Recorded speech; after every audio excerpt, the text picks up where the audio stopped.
Të dashur shqiptar, sot është një ditë e veçantë sepse kam gjetur origjinën e emrit të Londrës.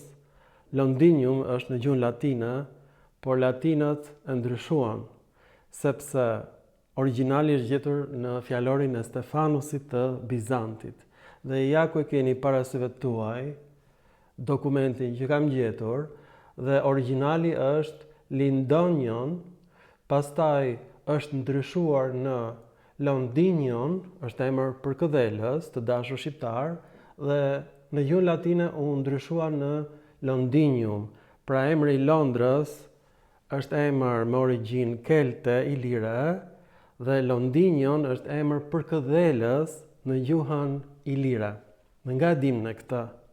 Nga emri Olkinion, emri Olqinit, është emër përkëdhelës në gjuhën ilire, kështu krijohen emrat përkëdhelës në ilirisht dhe në helenisht, dhe ne mësuam nga Plini i Vjetër që fiset me sape, daune, japyge nga Dalmacia flisnin dialektin graja, dialekte helene.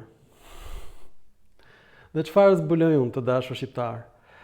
Zbuloj emrin e qytetit Pellazg, Lindos, në Rodos, në ishullin Rodos ose ishullin e diellit. Pra, qyteti Lindos tregon se si lindi dielli, burimi i tij. Pra, lindja e diellit tregon sikur ai lindi nga një burim. Ky perceptim i shoqërimit të diellit me ujin dhe me burimin vjen nga gjuhët semite. Edhe në gjuhët semite, mendimi i Heliopolisit ose qytetit të diellit në Egjipt vjen në një vend ku mendohet që puset e diellit, puset e ftohta në shkret të tjerë i dedikohen Heliosit në helenisht dhe diellit në gjuhën egjiptiane. Pra, ideja e ujit, e burimit dhe diellit vjen pikërisht nga gjuha semite.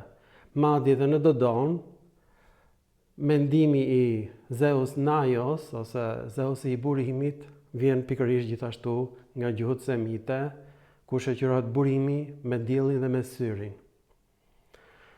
Ky është dhe motivi i pikturimit të diellit tek piramidat e Egjiptit. Syri përfaqëson diellin, lindjen e tij. Pra, burimi i ujit, burimi i diellit, ky është koncept semit që hyn në gjuhën ilire dhe atë kelte dhe bëhet emri i qytetit Lindos në Rodos dhe qytetit Londinium në latinisht, por në origjinal është Lindonion, emër përkëdhelës. Pra emri i Londrës është Lindonion, të dashur shqiptar, dhe tani provën e fundit do e sjell nga botimi që bëra unë në vitin 2004, fjalori i gjuhëve indo-europiane, dhe ta shikojmë bashkë.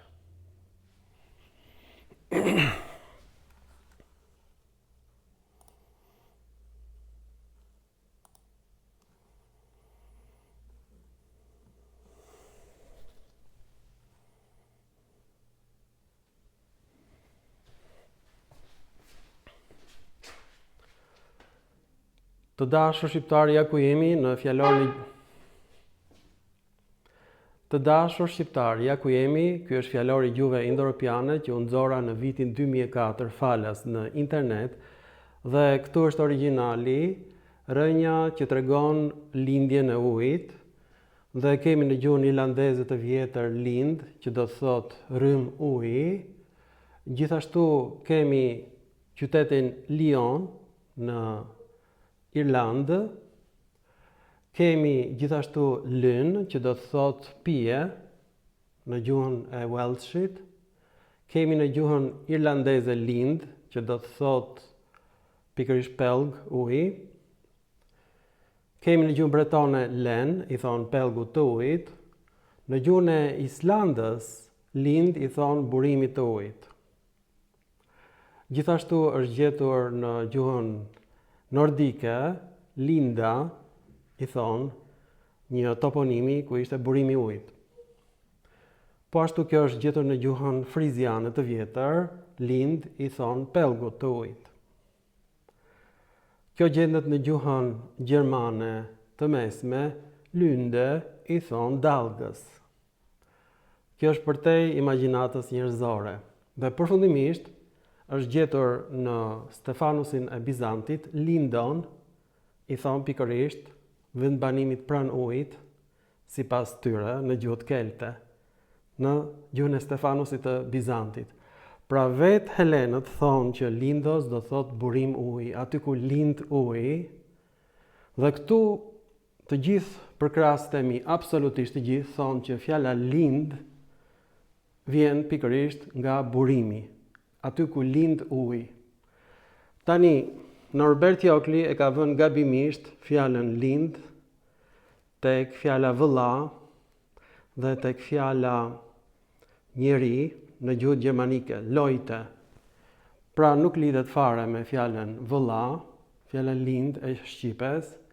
Jokli e ka gabim, siç e shikojmë, Stefanusi i Bizantit ka të drejtë, aty ku lind uji, aty vjen dhe fjala buron uji. Ky është qyteti i lashtë, pellazg i lirë, Lindos në Rodos. E pabesueshme.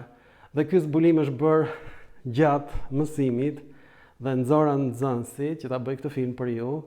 Ju përshëndes, të dashur shqiptar, ju lutem na përkrahni, kjo që po ndodh është një revolucion intelektual. Ju falenderit të dashur shqiptar kudo që jeni në botë, për vëmendjen tuaj dhe për përkrahjen tuaj.